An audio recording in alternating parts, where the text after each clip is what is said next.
یہ کہانی ایک بڑے راہب کی کہانی ہے جو گلابی رخساروں اور بڑی سی توند والا شخص تھا۔ اس کی خانقاہ کے ارد گرد بہت سارے کھیت تھے جہاں خوب فصلیں اگتی تھیں۔ وہ سارا دن اپنے صحن میں بیٹھا ٹیکس وصول کیا کرتا۔ سچ پوچھو تو اسے کوئی پریشانی چھو کر نہ گزری تھی۔ وہ اس قدر کاہل تھا کہ اپنا منہ بھی اس وقت کھولتا جب اسے کوئی چیز کھانی ہوتی۔ یوں لگتا تھا کہ وہ بہت عالم فاضل ہے، اور یہ بات صحیح بھی تھی۔ بڑا راہب کم و بیش اپنا سارا وقت سونے پینے اور کھانے میں صرف کرتا۔ چنانچہ وہ دن بدن مزید موٹا اور کاہل ہوتا جا رہا تھا۔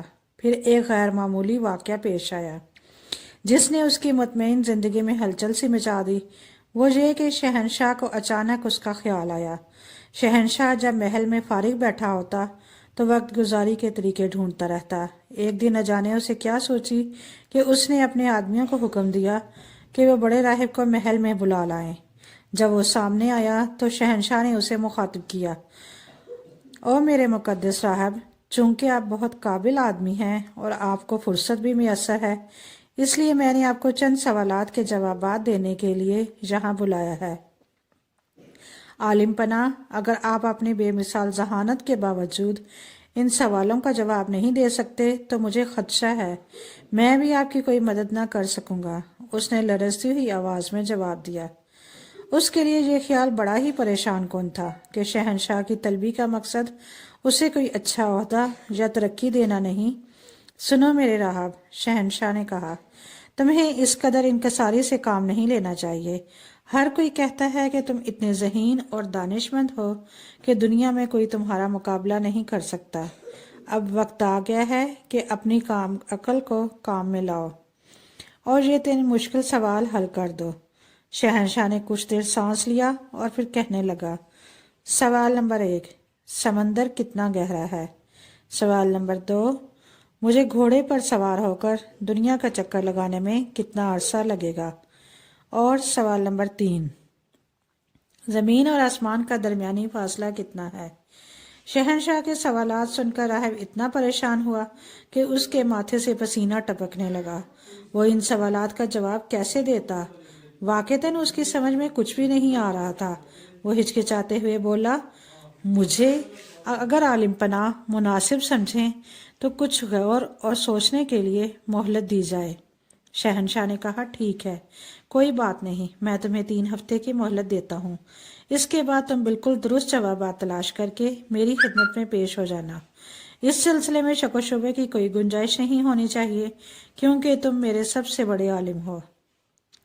بصورت دیگر تمہیں اپنا بوریا بستر سمیٹ کر خانقاہ سے جانا پڑے گا۔ تمہیں صرف ایک چھوٹے سے گدھے پر اس کی دم کی جانب منہ کر کے بیٹھنے کی اجازت ہوگی۔ تمہیں یوں ہی پورے ملک میں گھومنا ہوگا تاکہ لوگوں کو ان افراد کا حشر معلوم ہو سکے جو خود کو عالم ظاہر کرنے کی کوشش کرتے ہیں۔ راہب محل سے رخصت ہوا تو نہ صرف بہت دل شکستہ تھا بلکہ خوفزدہ اور گھبرایا ہوا بھی تھا۔ اسے خود بھی علم نہ ہوا کہ وہ واپس کس طرح خانقاہ میں پہنچا۔ وہاں دیکھا کہ میز پر لذیذ کھانا چنا ہوا ہے، لیکن اس نے ایک نوالہ تک نہ کھایا اور سیدھا اپنی خوابگاہ میں چلا گیا۔ بستر پر لیٹ کر وہ یوں روتا کراہتا رہا جیسے ابھی اپنے خالق سے جا ملنے والا ہو۔ وہ رات بھر کروٹیں بھی بدلتا رہا، اس کی پلک ایک لمحے کے لیے بھی نہ جھپکی۔ اس کا الجھا ذہن شہنشاہ کی بتائی ہوئی پہیلیاں حل کرنے کا کوئی طریقہ نہ ڈھونڈ سکا۔ اگلے 3 ہفتوں میں دنیا بھر میں کوئی شخص اتنا پریشان نہ رہا ہوگا جتنا کہ وہ راہب تھا۔ وہ چڑچڑا بھی ہو گیا، اس کی بھوک بھی اڑ گئی، گال بھی پچک گئے، وہ کمزور ہو گیا۔ اس نے سوالات کے جوابات تلاش کرنے کی کوشش میں بارہا اپنا دماغ لڑایا، مگر جتنا سوچتا اتنا ہی الجھتا جاتا۔ اس نے اپنے راہبوں سے مدد مانگی کہ شاید وہ کوئی حل تلاش کر سکے۔ بدقسمتی سے وہ سوائے منمنانے کے اور کچھ نہ کر سکے۔ ان کا کہنا تھا کہ راہب کی حیثیت سے وہ صرف اپنے مذہب کی تعلیمات سے واقف ہے، ان کے لیے باہر جا کر فطرت کے رازوں کا مطالعہ کرنا ممکن نہیں۔ مایوسی کے عالم میں راہب کے پاس اس منحوس دن کا انتظار کرنے کے سوا کوئی چارہ نہ رہا جب اسے شہنشاہ کے سامنے حاضر ہو کر یہ اعتراف کرنا تھا کہ وہ جاہل بلکہ ایک بے وقوف شخص ہے۔ دن گزرتے رہے اور راہب کمزور ہوتا چلا گیا۔ اب وہ ایسے کام کر سکتا تھا جو وہ پہلے کرنے کے قابل نہ تھا، مثلاً چلنا پھرنا اور ہوا خوری کے لیے نکلنا۔ اب وہ ایسی سنسان جگہوں پر جا کر چھپ سکتا تھا جہاں اسے کوئی نہ دیکھ سکے۔ بالآخر مقررہ وقت آ پہنچا اور اس کی تمام تدابیر بیکار ثابت ہوئیں۔ شہنشاہ سے ملاقات کے دن سے ایک شام پہلے وہ ٹہلتا ہوا ایک سنسان جگہ نکل گیا۔ ماتھے پر پریشانی کی شکنیں لیے وہ نیچے دیکھتا ہوا چل رہا تھا کہ کسی سے ٹکراتے ٹکراتے بچا۔ وہ ایک مزارع تھا جو کاشت کا موسم ختم ہونے کے بعد گندم پیسنے خانقاہ میں آیا کرتا تھا۔ جب کاشتکار نے دیکھا کہ اس کے سامنے صدر راہب کھڑا ہے تو جلدی سے اس کے لیے راستہ چھوڑ کر ہٹنے لگا، لیکن پھر اس نے سوچا کہ اگر اس نے اپنے آقا کی مزاج پرسی نہیں کی تو وہ ناراض ہو جائے گا۔ لہٰذا وہ کہنے لگا، آقا کیا میں پوچھ سکتا ہوں کہ آپ اتنے پریشان کیوں ہیں؟ لگتا ہے آپ پر کسی کا سایہ آ گیا ہے۔ صدر راہب نے ٹھنڈی آہ بھر کر کہا، تم صحیح کہتے ہو، شاید تمہاری مجھ سے یہ آخری ملاقات ہو۔ کل مجھے شہنشاہ کے 3 سوالات 3 پہیلیوں کا جواب دینے محل جانا ہے۔ اور پھر اس نے ساری بات بڑی بے تکلفی سے مزارع کو بتا دی، حالانکہ عام حالات میں شاید وہ اس کے سلام کا سیدھے منہ جواب تک نہ دیتا۔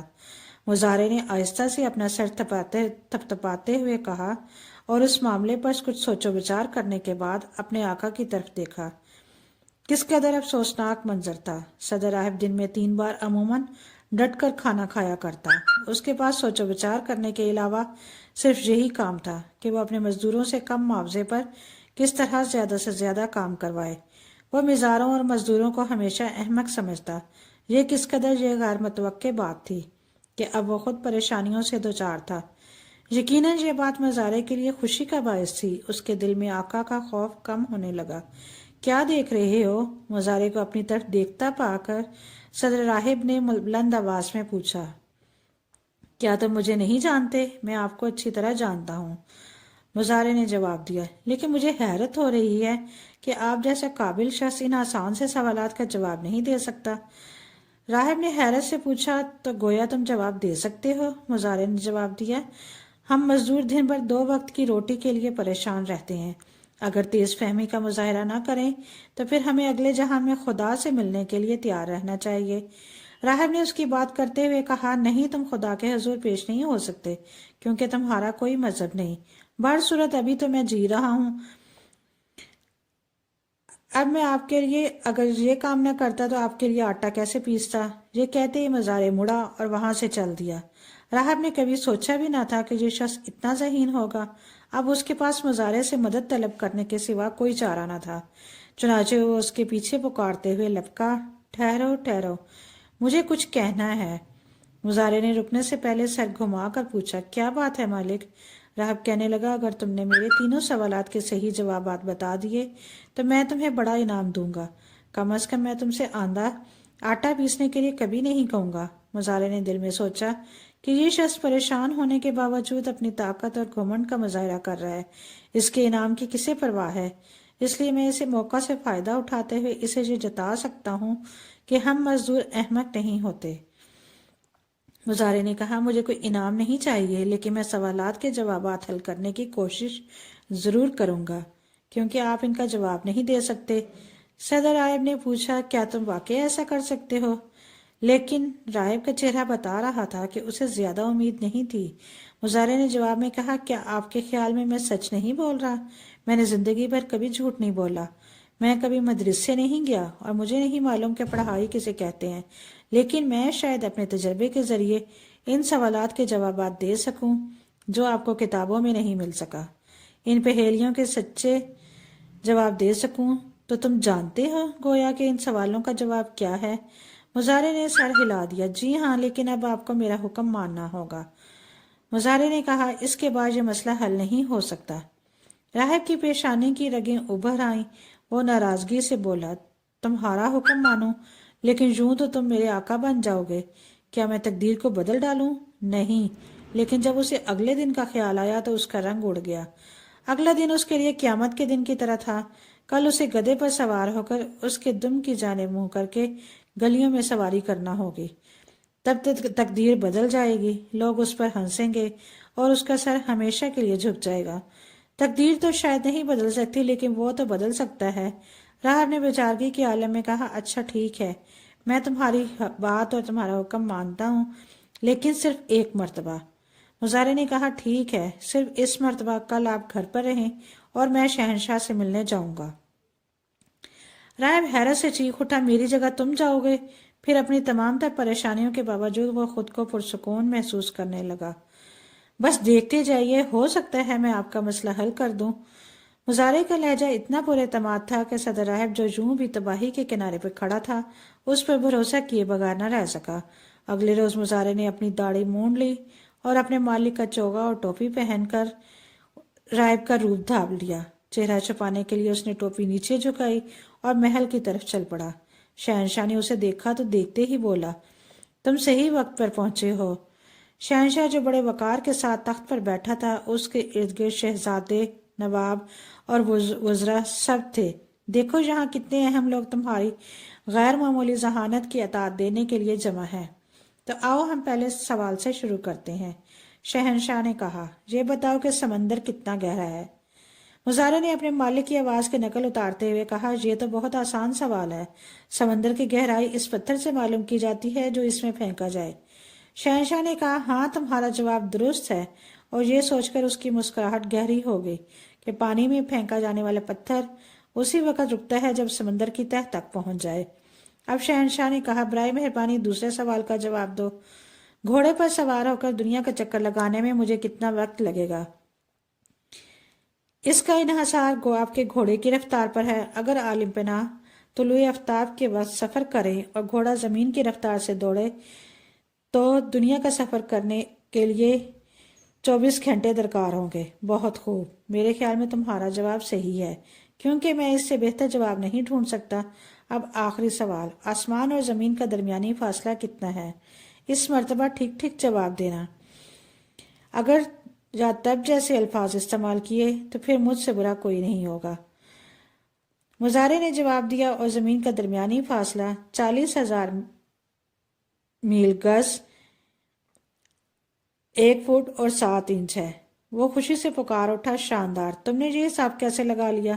مزارے نے پوچھا، عالم پناہ کیا آپ خود پیمائش کرنا چاہتے ہیں؟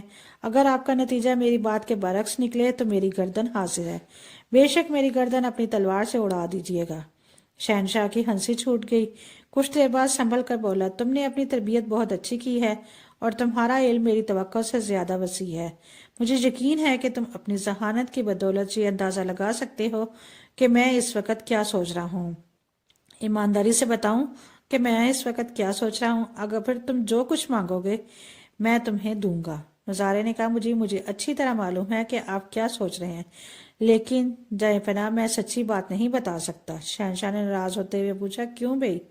وہاں بیٹھے ہوئے شہزادے، نواب اور وزراء بھی پریشان ہو گئے، کیونکہ وہ یہ سمجھے کہ بڑا راہب در پردہ یہ کہنا چاہ رہا ہے کہ شہنشاہ بڑا ہے، بے ایمان ہے۔ مزارے کہنے لگا، اگر آپ کا اصرار ہے تو میں آپ کو سچی بات بتائے دیتا ہوں، میں آپ کے حکم کی تعمیل کرتا ہوں۔ مزارے نے کہا، عالم پناہ یہ سوچ رہے ہیں کہ میرا راہب واقعی عالم و فاضل ہے جو ہر طرح کے سوالوں کا جواب دے سکتا ہے، لیکن عالم پناہ آپ غلطی پر ہیں، میں راہب نہیں بلکہ ان کی خانقاہ کا ایک معمولی ملازم ہوں۔ یہ کہتے ہی مزارے نے اپنی ٹوپی سر سے کھینچ لی اور چوگا اتار دیا، پھر اس نے اپنا سر نیچے جھکا لیا تاکہ شہنشاہ اس کے بن بلائے چلے آنے اور گفتگو کرنے پر اسے معاف کر سکے۔ حیرت کے مارے شہنشاہ دیر تک ایک لفظ بھی نہ کہہ پایا۔ اس کی سمجھ میں نہیں آ رہا تھا کہ کیا کرنا بہتر ہوگا، ناراض ہو یا مزارے کو اس کے مذاق کو سراہے، جو اس سے پہلے کبھی کسی نے نہیں کیا۔ وہ اس نتیجے پر پہنچا کہ اسے ناراض نہیں ہونا چاہیے، کیونکہ مزارے نے جو کہا تھا وہ صحیح کہا تھا، لیکن اس کی ناراضگی کا کوئی جواز نہ تھا۔ شہزادوں، نوابوں اور وزراء کو بھی اس حقیقت کا اعتراف کرنا پڑا۔ لگتا تو یوں ہے کہ تم میرے صدر راہب ہو اور پہلے سے زیادہ ذہین ہو، شہنشاہ نے کہا۔ چنانچہ اب میں تمہارے موٹے مالک کے بجائے تمہیں اپنا راہب مقرر کرتا ہوں، اب وہ آٹا پیسنے کا کام کرے گا۔ مزارے شہنشاہ کے سامنے جھکا اور مسکراتے ہوئے بولا، شکریہ عالم پناہ، لیکن میں آپ کا انعام قبول نہیں کر سکتا۔ شہنشاہ نے پوچھا، کیوں بھئی؟ یہ سن کر اسے اور وہاں موجود سارے لوگوں کو بہت حیرت ہوئی۔ تم بہت ذہین ہو، پھر اتنا اچھا عہدہ قبول کرنے میں تمہیں کیا عار ہے؟ اس نے کہا کہ اتنا اچھا عہدہ قبول کرنا راہب ہوتا تو اپنے آقا کی طرح احمق ہوتا۔ ایک لمحے تک شہنشاہ اس کے ساتھیوں کے سمجھ میں ہی نہ آیا کہ اس کی بات کا مطلب کیا ہے۔ وہ مایوسی کے ساتھ ایک دوسرے کو دیکھنے لگے۔ اسی دوران وہ چپکے سے محل سے باہر نکل گیا۔ جب شہنشاہ اس کے آدمیوں کے حواس بحال ہوئے تو انہیں دور جاتے ہوئے مزارے کی پشت دکھائی دی۔ وزیروں میں سے ایک نے شہنشاہ کی طرف دیکھ کے کہا، اسے جانے دیجیے عالم پناہ، ہمارا راہب آپ سے وابستہ ہے۔ گو وہ احمق ہے، لیکن اس نے اناج اور ٹیکس کی رقم اکٹھی کرنے میں کبھی کوئی کوتاہی نہیں کی۔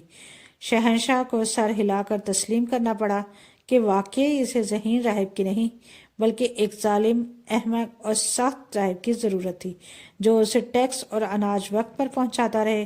یوں راہب کا عہدہ برقرار رہا اور مزارے دوبارہ آٹنا پیسنے پر لگ گیا۔